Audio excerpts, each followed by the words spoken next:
निर्जला अपनी अंजलि को दिन से ही सुना रही थी और ताना देते हुए कहती है, अरे बहू अब जल्दी से काम भी कर ले। शाम होते ही तुझे अपनी नौकरी के लिए भागना होगा। अभी से काम करना शुरू कर दे, वरना ये सब बाद में मुझे ही करना होगा। माँ जी, आपको पता है कि मैं सारा काम करके ही जाती हूँ, फिर आप मुझे इतना क्यों सुनाती हो? काम कर दूंगी ना, अभी थोड़ी देर तो सोने दो मुझे। हाँ, बड़ी आई टाइम से काम करने वाली। अरे तुझे तो खुद शर्म आनी चाहिए कि अब शादी हो चुकी है, कम से कम अब तो ये रात की नौकरी छोड़ दे। माँ जी, वो मेरा काम है और मैं अपना काम नहीं छोड़ सकती हूँ। मैंने इतनी पढ़ाई की है, इसलिए पढ़ाई नहीं की कि कल को मैं अपने ससुराल वालों के दबाव में आकर नौकरी छोड़ दूँ। हाँ, यहाँ ससुराल वाले भले ही मरते रहे, वो तो तुझे दिखेगा नहीं। बड़ी आई नौकरी करने वाली। अरे जा अभी से रात के खाने की तैयारी कर, वरना तो देख लियो आज काम पर जाने ही नहीं दूंगी मैं।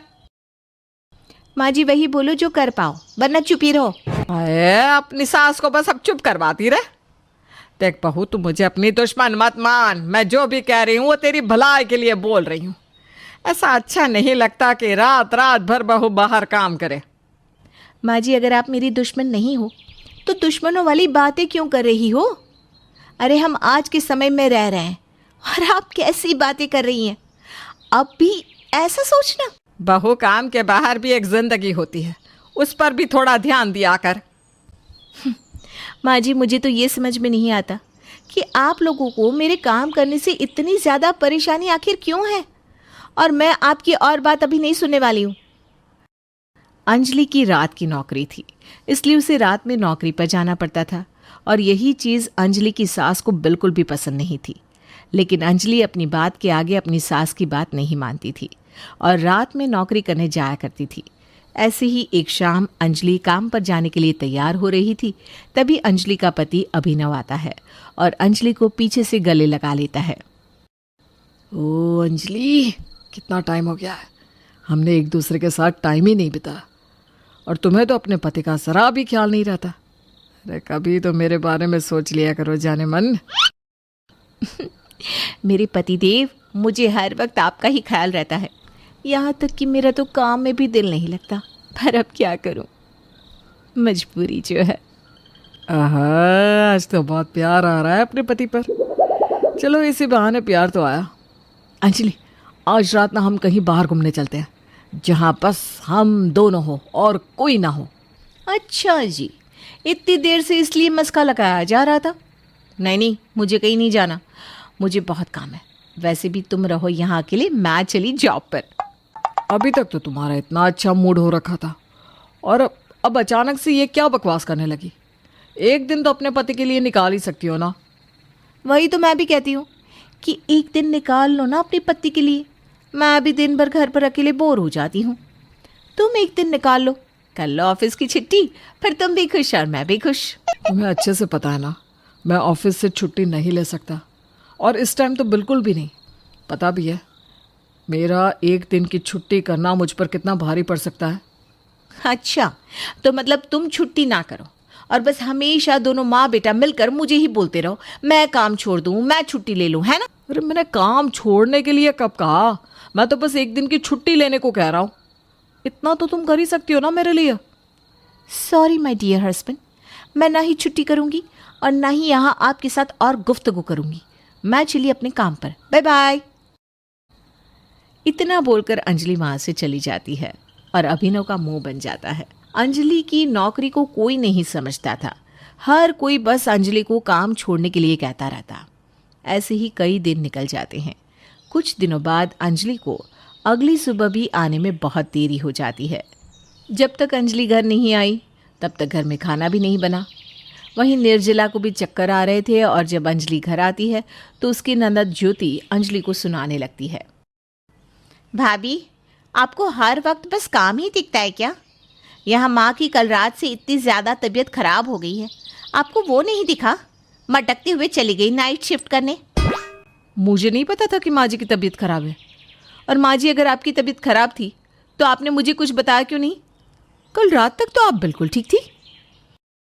भाभी, आप घर में किसी की सुनती कहाँ हो? मेरी माँ तो बेचारी परेशान ही रहती है। मेरी माँ ने सोचा था घर में बहू आएगी जो घर को परिवार को संभालेगी, लेकिन यहाँ तो बहू को रात की नौकरी करने जाना है। अरे जब भैया कमा रहे हैं तो आपको क्यों जाना है काम पे? आप भी तो घर में ही रहती हो ना। अगर मैं नौकरी करने जाती हूँ तो आपको भी तो घर का ध्यान रखना चाहिए। क्या घर का ध्यान रखने की जिम्मेदारी बस मेरी ही है? भाभी, अपनी गलती को मान लेने से आप छोटी नहीं हो जाओगी। और अपनी भाभी पर गलत इल्जाम लगाने से तुम बड़ी नहीं हो जाओगी। घर वालों को भी तो सोचना चाहिए ना। अगर बहू नौकरी कर रही है तो मेरी मदद ना सही, लेकिन मेरी परेशानी तो ना बढ़ाए। नौकरी तो बस बहाना है। पता नहीं है कहाँ मुंह मारने जाती हो आप। जिसकी शादी हो जाती है ना, उसके लिए नौकरी भी उसकी ससुराल वालों का ध्यान रखना ही होती है। और एक आप ही हो बेशर्म। ज्योति ने गुस्से में अपनी भाभी को बहुत कुछ बोल दिया था, जो अंजलि को बहुत ज़्यादा बुरा लगा। इसलिए अंजलि अगले दिन ही काम छोड़ देती है। कई दिनों तक तो सबको अच्छा लगता है कि अंजलि ने काम छोड़ दिया है। एक दिन अंजलि की सास अंजलि से कहती है, अच्छा हुआ बहू तूने काम छोड़ दिया। अब देख तू भी खुश और हम भी खुश। पहले काम करती रहती थी, शरीर को आराम भी नहीं मिलता था। अब देख चेहरे पर कैसे निखार आ रहा है। हाँ माँ जी। क्या हुआ बहू, तू शांत शांत क्यों है? माँ जी, मैं रसोई में खाना बनाने जा रही हूँ। जब से नौकरी छोड़ी है बहू इतनी शांत हो गई है। ना किसी से ढंग से बोलती है, ना ही हंसती है। ऐसे ही चलता रहा तो बहू तो हमसे वैसे ही दूर हो जाएगी। काम छोड़ने की वजह से अंजलि अब चुप चुप रहने लग गई थी। अब अंजलि ना किसी से बात करती, ना किसी की बात का जवाब देती। ये सब अंजलि के ससुराल वाले भी देख रहे थे और उन्हें ये बिल्कुल अच्छा नहीं लगता। जब अंजलि की चुप्पी अंजलि के ससुराल वालों को सताने लग जाती है तो एक दिन सब अंजलि को बुलाते हैं। भाभी, मुझे माफ़ कर दो। मैंने आपके साथ बहुत बदतमीज़ी करी है ना। कोई बात नहीं। आप लोगों ने इसीलिए बुलाया था क्या मुझे? नहीं बहू, हमें तुझसे कुछ बात भी करनी है, इसीलिए यहाँ बुलाया है तुझे। आपको मुझसे क्या बात करनी है? अंजलि, हम सबको माफ़ कर दो। हमने अपने स्वार्थ में तुम्हारी नौकरी को कोई अहमियत नहीं दी। मुझे भी माफ़ कर दे बेटा। रात की नौकरी करना हर किसी के बस की बात नहीं है, लेकिन मेरी बहू रात की नौकरी करती है। मुझे गर्व होना चाहिए था तुझ पर, और मैंने तुझे ही सुनाया। हाँ भाभी, हम सबको माफ़ कर दो। बहू, हमें हमारी गलती का एहसास हो गया है और मैंने तेरे दफ्तर में बात भी कर ली है। कल से तू वापस नौकरी पर जा सकती है। सच में माँ जी? हाँ। अंजलि के घर वालों को समझ में आता है और वो अंजलि को अब रात की नौकरी करने के लिए मना नहीं करते।